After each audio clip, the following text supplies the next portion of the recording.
Всем здравствуйте, hammaga assalomu alaykum. Demak, siz bilan bugungi mavzumizni boshlaylik. Bugun siz o'tadigan mavzuyimiz, demak, glagol mavzu tugatildi, ya'ni fe'l mavzu tugatdik. Ana endi fe'lning dumlarini o'tamiz yoki fe'ldan nima deydi, so'zlatadigan bo'lsak, yana fe'lga o'xshagan, fe'ldan yasaladigan ikkita fe'lga xos bo'lgan shakllar bor. Ya'ni siz bilan o'tgan darsliklarimizda glagol mavzusi o'tdik. Endi siz bilan ko'rib chiqadigan keyingi video darsliklarimіздagi mavzular bular. Glagolning ikkita dumchasi deb aytaman. Demak, bular glagoldan yasaladigan причастие va glagoldan yasaladigan депричастие. Biz bularga ta'rif beramiz. Особая форма глагола, ya'ni fe'lga xoslangan shakl deb diqqat qilishasiz. Причастие va депричастие demak sizda aytilyapti особые формы gлагола. Demak, fe'lga xoslangan shakl. Tarjima qiladigan bo'lsak, demak, fe'lga xoslangan shakllarimiz ikkita ekan. Bu birinchisi причастие, ya'ni sifatdosh. Ikkinchisi esa депричастие, ya'ni kim? Ravishdosh. Demak, keyingi darsliklarimizda, keyingi video darsliklarimizda siz endi glagoldan keyin kuzatishingiz mumkin bo'lgan holat bu причастие bilan депричастие va bugun siz bilan причастие, ya'ni sifatdosh mavzusini boshlaymiz. Demak, boshladik unda причастие. Tarjima qiladigan bo'lsak, demak, sizda aytildi, bu sifatdosh hisoblanadi. Eslatib o'taman, bu mustaqil so'z turkumi emas, самостоятельная часть речи emas. Bu особая форма gлагола. Chunki ayrim abituriyentlarda va ayrim rus tili o'qiyotganlarda shu xatolik kuzatiladi. Самостоятельная часть речini sanalganda причастие bilan депричастие sanab ketishadi. Yo'q. Причастие, депричастие bu самостоятельный emas. Sizda самостоятельный eslatib o'tamiz, ya'ni sizda o'zi aytilgan edi, bular существительный, прилагательный, числительный, местоимение, gлагол, наречие. Lekin причастие bilan депричастие emas. Unda bular nima deydigan bo'lsak, aytamiz, bu особая форма gлагола, ya'ni fe'lga xoslangan shakl. Xo'p, причастиеda biz nima o'rganishimiz kerak ekan? Причастие mavzusida sizda bir yangilik bo'lmaydi. Ya'ni demoqchi bo'lganim, katta bir kashfiyot qilmaymiz. Shunchaki, причастиеda xuddiki bir takrorlash kabi o'tib olamiz. Причастие bu nima? Причастие bu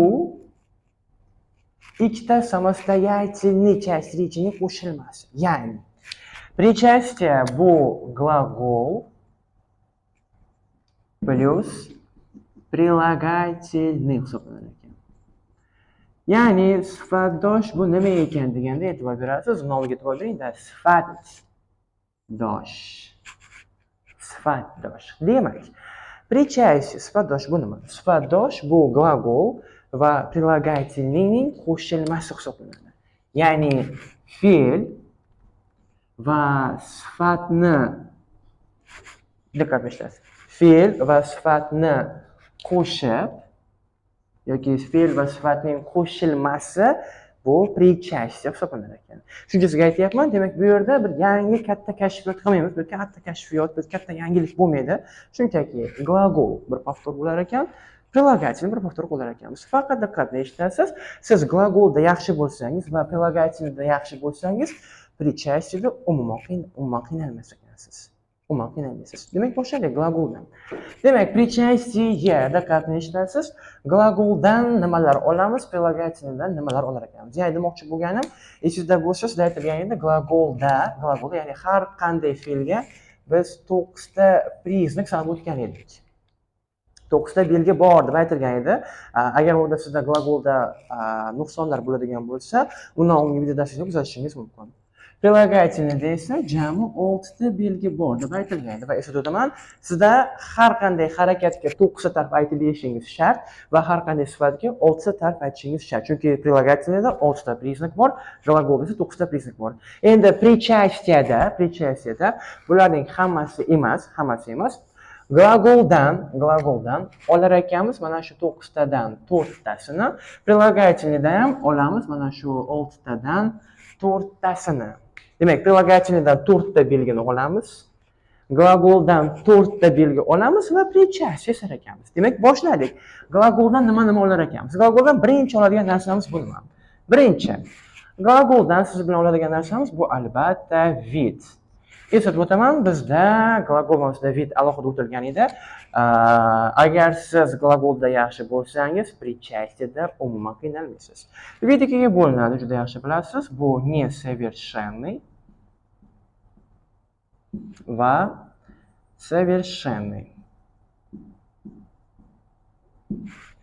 Xo'p, ikkinchi oladigan narsamiz, glagoldan oladigan ikkinchi narsa bu переходный, непереходныйga tegishli, ya'ni переходность или непереходность.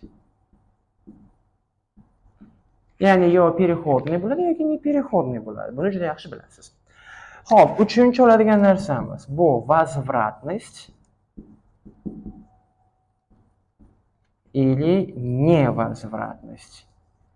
Eslatib o'taman, agar mabodo sizda glagol bo'yicha muammo bo'ladigan bo'lsa, причастиеga hali boshlamay turing, chunki причастиеda xohlasangiz xohlamasangiz glagolda yaxshi bo'lishingiz kerak. Glagol bo'yicha muammo bormi? Undan oldingi videolar varaqlab chiqing, ko'rib chiqing bir boshidan. Chunki bu hammasi o'tilgan edi. Demak, переходность, непереходный, ya'ni переходность degan bo'lsak, bu o'timli, ya'niki ni oladigan deb aytilganda, непереходность esa bu o'timsiz, ya'ni ni olmaydigan fe'llar deb aytilgan edi. Возвратность demak aytilgan tarkibida ся yoki s bo'lsa, bu возвратный. Agar tarkibida ся yoki se mavjud bo'lmasa, bu невозвратный hisoblanadi. Davom etamiz. Keyingi 4-chi oladigan belgimiz bu albatta время, ya'ni zamon. Zamonlardan quloqingizga qo'yib oling, eslab qoling, ikkitagina zamonni olishingiz mumkin ekan. Bular qaysi? Bu прошедшийni olishimiz mumkin. Va albatta настоящийni olishimiz mumkin ekan. Demak, olishimiz mumkin ekan прошедший, olishimiz mumkin ekan настоящий. Ya'ni o'tgan zamonni olish mumkin ekan va настоящий, hozirgi zamonni olishimiz mumkin ekan.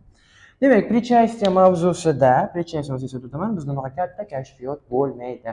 Glagolda oladigan 4 ta narsa. Bu вид, переходность, непереходность, возвратность, невозвратность va время.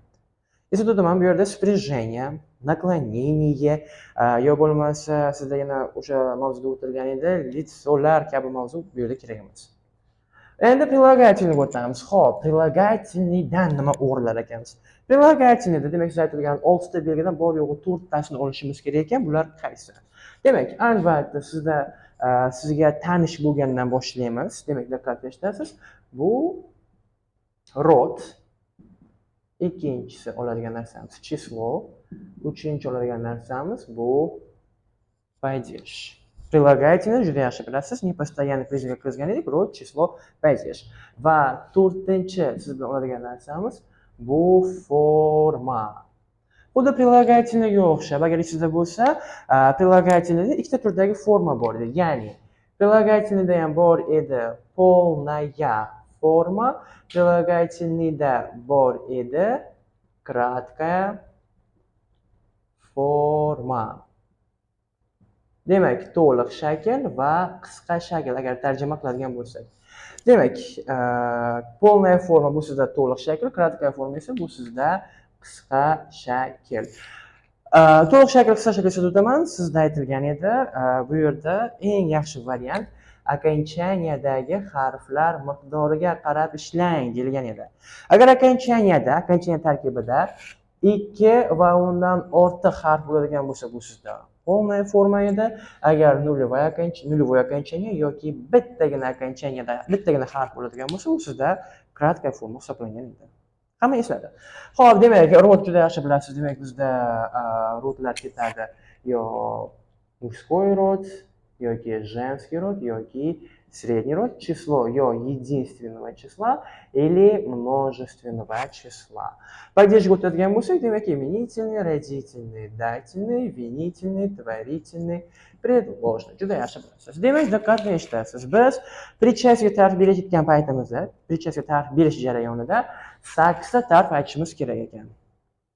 Ulardan 4 tasi glagoldan olar ekanmiz. to'rttasini esa прилагательный olar ekanmiz. Tushundingiz? Misol uchun ko'rsataman. Demak, diqqatni eshitasiz. Bitta misol. Chitayushaya причастиясini oldi. Misol uchun. Chitayushaya demak, diqqatni eshitasiz. Mana sizda причастие va sizga talab qilingan narsa mana shu причастиеga ta'rif berishingiz kerak bo'ladi. Institutda mana причастие ta'rif etgan paytingizda siz 8 ta'rif aytishingiz kerak ekan va ana shu 8 ta'rifdan 4tasi bu gлаголдagi, 4tasi esa bu прилагательныйdagi признaklar ekan. Birinchisidan boshlaymiz, unda ketdik. Vid. Albatta, gлаголdan boshlashdan oldin birinchi bitta narsa eslatib o'taman. Причастие mana shu esdan chiqmasin. Eng kerakli qoidalardan bittasi причастие har doim gлаголdan yasaladi. Tepada boya aytgandik. Fe'lga xoslangan shakl. Tushundingizmi? Причастие har doim gлаголdan yasaladi. O'sha fahmlagan bo'lsangiz, chitayushaya qaysi gлаголdan yasalgan deysiz? Albatta, chitать. Demak, siz gлаголga ta'rif berasiz. Ya'ni chitachga ta'rif berib boshlaysiz. Ana shu chitachga berilgan ta'rif chitayushaga tegishli bo'ladi. Demak, ketdik. Chitachga ta'rifni boshlayman. Chitать. Albatta, birinchi o'rinda vidni aytishim kerak ekan.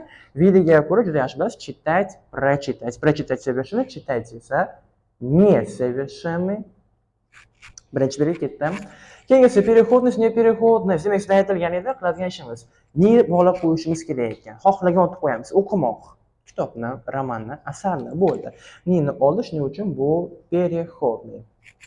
Keyingisi возвратный, невозвратный. Demak, aytilgan siyosiy bo'lsa возвратный, siyosiy bo'lmasa невозвратный. Chitayushaya tarkibida siya bormi? Yo'q. Shuning uchun невозвратный. Keyingisi vremyaga o'tadigan bo'lsak, ana endi bu yerda biz причастиеga qarashimiz kerak. Tarkibida yush suffiks bu keyingi video darsliklarda bor. Demak, tarkibida yush suffiks degani bu nastoящее время degani ekan. Demak, e'tibor beramiz. 1, 2, 3, 4 ta biz sanab o'tdik bu gлаголdan. Endi прилагательный sanaymiz. Demak, прилагательный albatta birinchi boshlagan so'z, bu albatta roddan boshlashimiz kerak ekan. Chitayushaya so'zida окончание ая degani esa bu albatta женский род degani, числоsi единственное число, падеж в данный момент именительный падежda turibdi. Formasiga keladigan bo'lsa esa mana shunchaki окончанияsiga qarang. Окончанияda nechta harf bor? 2 ta. Yashang. Demak, agar окончанияda 2 va undan ortiq. Tushundingizmi? Окончанияda 2 ta va undan ortiq demak, e'tibor bering, shunda bu полная forma ekan. Demak, yozib qo'yman, bu полная forma. Demak, marhamat, e'tibor berasiz. Sizda 1, 2, 3, 4, 5, 6, 7, 8 ta priznak sanadik.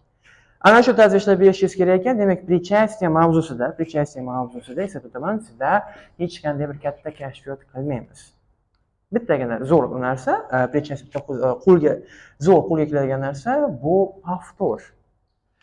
Прилагательныйda muammoingiz bo'ladigan bo'lsa, video darsliklarini kuzating, chunki прилагательный bo'yicha sizda alohida videolar taxlangan. Gлаголni kuzating, unda ham alohida videolar tashlangan. Demak, gлагол va прилагательный ikkalasining qo'shilmasi bu причастие hisoblanadi. Endi siz bilan qiladigan ishimiz причастиеga o'zi nimani bildiradi yoki причастие qanaqa savolga javob beradi degan bo'lsa, ana shu mavzu ishlashimiz kerak ekan. Прилагательный tomonga yuzlanamiz. Birinchidan boshlayman. Demak, diqqatni eshitasiz. Причастиеning so'roqlari. Причастиеning so'roqlari sifatning so'roqlari hisoblanar ekan. Ya'ni biz причастиеga bermoqchi bo'lgan vопросlarimiz hammasi прилагательный olinadi. Esdan chiqarib qo'ymang, buni har keyingi mavzuda ko'rib chiqamiz. Demak, biz savol berar ekanmiz. Какой? Va albatta какойga xoslangan shakllar ketadi, ya'ni rodlardagi shakl ketadi. Который. Который va краткий formasi uchun каковdan foydalanamiz. Tushundingiz? Keyingisi, demak, siz bilan ishlashimiz kerak bo'lgan narsa bu член предложенияsi. Demak, член предложенияsi. Член приложения. Demak, qanaqa gap bo'laklari vazifasida kelar ekan. Gap bo'laklari vazifasi yana xuddi sifatdagi o'xshaydi. Sifat nima bo'lib keladigan bo'lsa, ya'ni prilogativ nima bo'lib keladigan bo'lsa, demak prичастие ham o'sha vazifada keladi. Prilogativ nima bo'lib kelar edi? Prilogativni bizda yo определение bo'lishi mumkin edi yoki сказуемый bo'lib kelishi mumkin edi. Demak, sintaksisda o'tamiz buni, qachon определение va qachon сказуемый va prilogativ mavzusi bizda qayta-qayta aytilgan edi. Demak, diqqat qilishasiz, so'roqlari ham prilogativdan olamiz. Член приложения, ya'ni sintaksik vazifasini ham prilogativ olar ekanmiz. Tushundingiz, a? Demak, hurmatli kuzatuvchi, mana bu sizda причастие bo'yicha alohida birinchi umumiy tushunchani berib oldik, va keyingi video darslarimizda har bitta belgiga qaytadan ishlaymiz. Ya'ni alohida ishlaymiz. E'tiboringiz uchun rahmat.